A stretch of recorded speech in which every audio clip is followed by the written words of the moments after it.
Welcome back to Sunrise Daily. We turn attention now to matters about electricity. It concerns everybody, doesn't it? We're joined now by Mr. James Olotu, who is the Managing Director of Niger Delta Power Holding Company.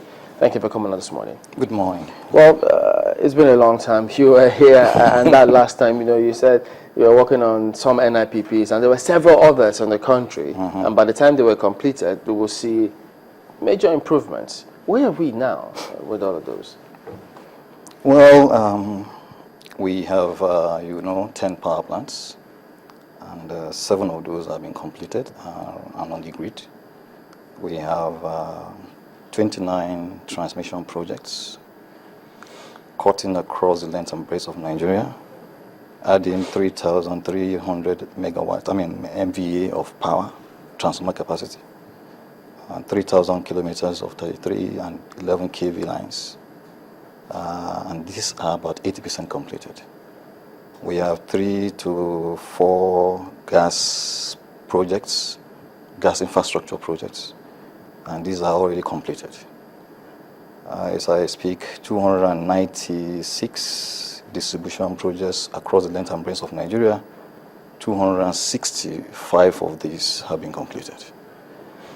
Now, the problem with power is that in the entire value chain, if any part of it is missing or is not adequate enough to cater for the balance, you still don't have power. Like which one now? Gas? So what we have right now is a limitation in gas supply. And that limitation is affecting the entire value chain. Now, this limitation is resultant from, I would say, about 3 factors. One of it, which is what the Petroleum Ministry officials tell us in regular briefing, is that the lines that take the molecules from where the gas is produced to the power plants are oftentimes vandalized. Nigerians, unpatriotic elements, go blow up these pipelines. Sometimes they're actually blowing up crude lines, but because the gas pipelines are also passing by, so as they blow up the crude lines, they blow up the pipelines. And when you blow up a pipeline for gas is a very explosive material. They switch off the valves. And of course, when you switch off the valves, the gas stops flowing, and then the power plants go down. So those who blow those up don't know that that's not a crude pipeline, it's a gas pipeline. Or is it deliberately blowing up the gas pipeline? Exactly. Some know it is deliberate. The reason I say it's deliberate is that oftentimes you see the people from Petroleum Ministry, the security agencies attached to this security network, coming out on television, such as yours, coming out in the air, coming out on the news every now and then, and talking to people about these gas pipelines. But they still get blown. It means, therefore, that there is an act of deliberateness in the activities of these people. But this is this. Are the pipelines for gas and that for crude, are they different? They're different. Different colors. Yeah. And they are marked out gas pipelines. Of course, they are marked out. So it's a deliberate thing. But where you do have the gas, where you have the pipelines not broken, how effective would you say your plants are? You say you have some online, you said some are part of the grid. Yeah, right now, that helped in any way improve power? Yeah, well, like I said, there's 3 factors. One of them is just vandalism. The second one is the fact that the gas itself that get produced is not adequate to cater for the volume, the entire volume that our power plants require. You have how many power plants? 10. 10. What's the volume of gas you require? Each unit of our power plant requires 30 million scoff of gas. And there are 30 million scoff of gas. And we have 35 of these units in the system as we speak. And that's looking at about 1,500 million scoff per day of gas per day. And what we're getting is about 400 million scoff of gas per day. So most of my power plants are operating right now at about 35%, 40%. Is it vandalism that is Capacity. responsible, pardon me, responsible for us not getting the required amount?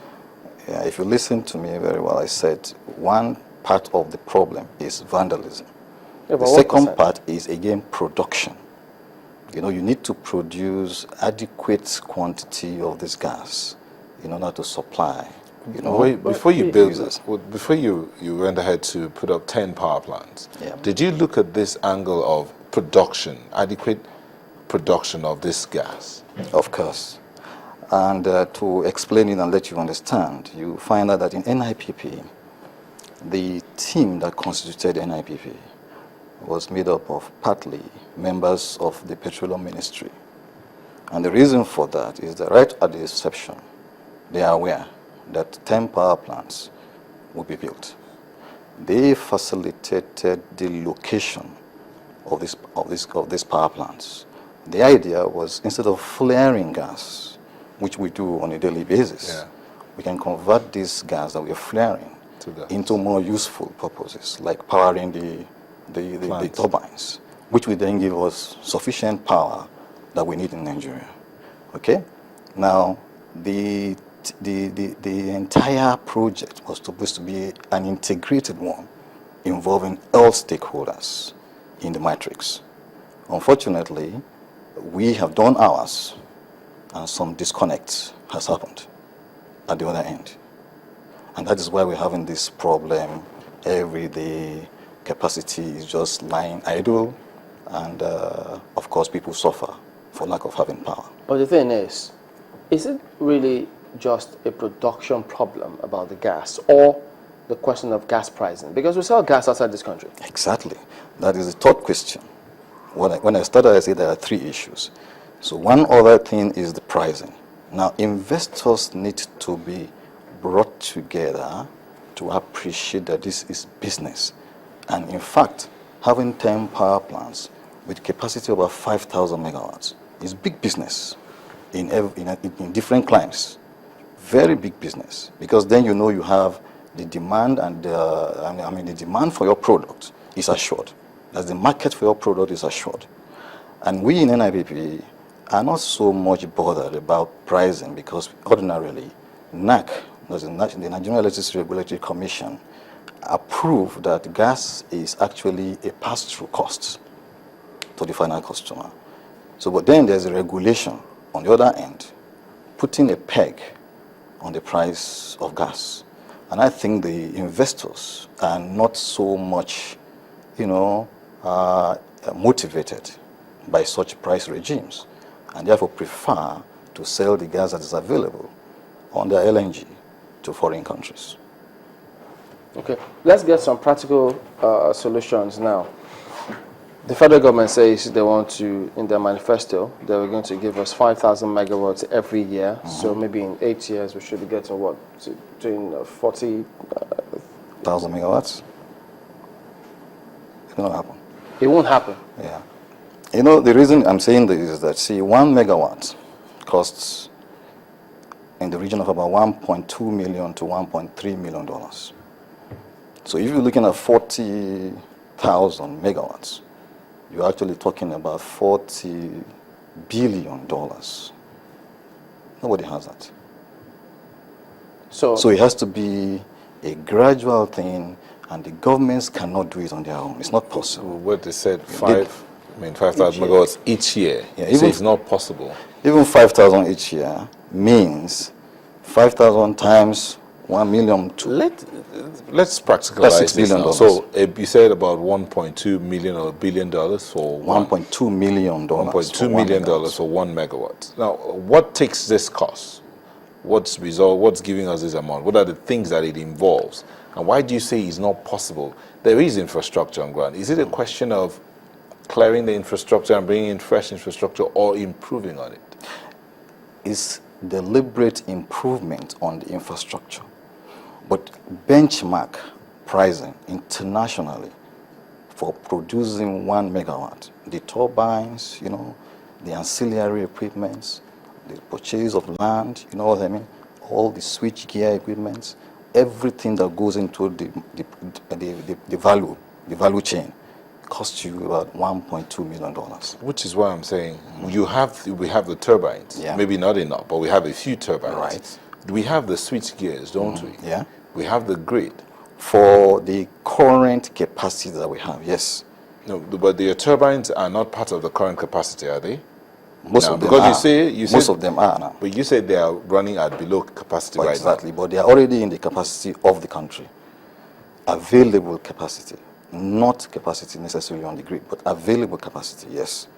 So what we do is that if we solve the problem of gas, then we can quickly bring the balance of this idle capacity into the grid. You understand what I'm saying? But then even after fulfilling all that, you'll be looking at about 6,000 megawatts. So Nigeria is a country of 180 million people, cutting across about 933,000 square miles indeed, of land space. That is a joke. Now, there are those who argue that the grid capacity we have is not enough to even take us beyond the 6,000 megawatts you talked about. Is that true, and what can we do? That is true, and that is why under our organization, we also are building massive additional infrastructure to support the transmission network and make it a little more robust. But what about capture energy? What about captive energy? Yes, captive energy, where the states or different organizations can begin to produce, I mean, in smaller bits. units. Yes. Wow. How about that? Are you considering that as well? No, it's good. We encourage states who have the money to support the building of power plants of small sizes, because that is a fast way of bringing power to the people. But let's look at the logistics that is involved. Let's imagine that in Lagos State, for instance, you build like 550 MVA or 550 megawatt power plants spread across Lagos State. Now, if they are gas-fired power plants, the logistic that it means is that lots of tankers will be plying your roads in Lagos, taking gas from where it's available, or diesel, or fuel, or whatever is the source of energy that the power plants will use, and taking them to the locations where these power plants are. Now, you just heard from the gentleman who just left here now what the problems are with tanker drivers on the roads. Okay? The second thing is, you can see the streets right now, whether the filling stations have diesel, whether they have fuel. Now, these are the issues that we must address on a holistic, on a holistic level. Now, if you don't have the infrastructure to support such, it might be a waste of time. It might be better to have one big power plant in one location, so all your logistics are going in that direction. It's cheaper. But there are issues. There are some things that we need clarification on. Yeah. You talked about the location of some of these power plants, once you have that, were, how do you say that, decided on by the members or members of your committee from the power sector, on the oil and gas sector. Yeah. Okay. Let's look at, there was something called a system collapse about 2 days ago. Is that true? Yeah. What caused it? Now, the reasons for systems collapse are numerous. Obsolete equipment? One, these equipment owned by TCN are old, they are aged, 35, 40 years old in the system. Usually, there is a culture that must be imbibed in Nigeria for replacing aged equipment after its useful life has been determined. Now, most of the equipment in the network right now are 30 years old. If you look under some transmission lines, you find that instead of seeing conductors that are shining, you see they're already covered in soot. They are dark. It means that means they are burnt. The lifespan is gone. In Europe, those lines are replaced on a regular basis. But look at our country. The reason why you don't go replacing those ones is because there's massive, lengths and long distances of transmission lines that needs to be built, new ones. Because not all parts of Nigeria is currently covered. You understand what I'm saying? So we need to have a certain base level of infrastructure on ground before you now start looking at replacing the ones that you have, because it also costs money